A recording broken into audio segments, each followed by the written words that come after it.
Throughout Britain, the Animal Liberation Front is now more active than ever before, causing millions of pounds worth of damage. Police list 400 attacks with incendiaries since the mid-1980s, 100 in just the first 6 months of this year. They have been enormously effective. They are doing far more economic damage to this country than the IRA. And by and large, a lot of this economic damage is going unreported. It's going unreported because the targets are worried that if the level is actually known, is actually publicised, then it will just add to their problems.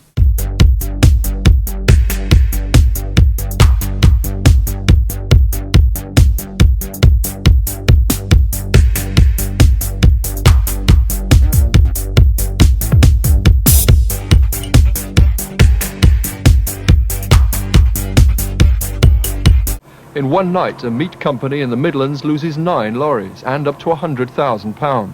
9 more incendiaries failed to ignite.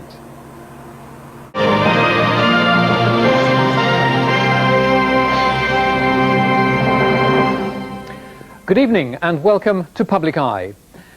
For a nation of animal lovers, we've long remained detached about some of the more controversial ways in which they've been used. Toiletries and cosmetics have seldom been associated with the animals on which they're tested, and advances in medical science were rarely perceived to be the result of experiments on living creatures. But those days are gone.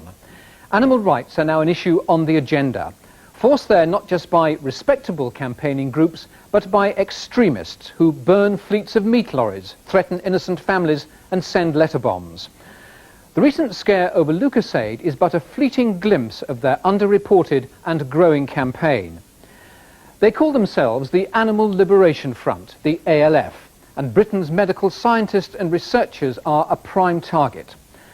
They profess that theirs is a non-violent campaign, but the evidence suggests otherwise. And the campaign has had some effect, driving some scientists into exile abroad and others into silence at home.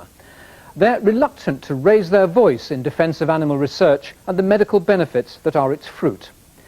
Such is the fear amongst those targeted by the ALF that few are prepared to speak openly on camera. Tonight, Mike Embley investigates the darker side of animal rights activity in Britain and the hidden human cost of what the ALF calls its campaign of economic sabotage. Threats of contamination remove every bottle of Lucozade from the country's shelves. The cost, £5 million. The target, parent company SmithKline Beecham Pharmaceuticals.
Mike Embley reporting on the human cost of the ALF's often violent campaign and the suffering of those caught up in it.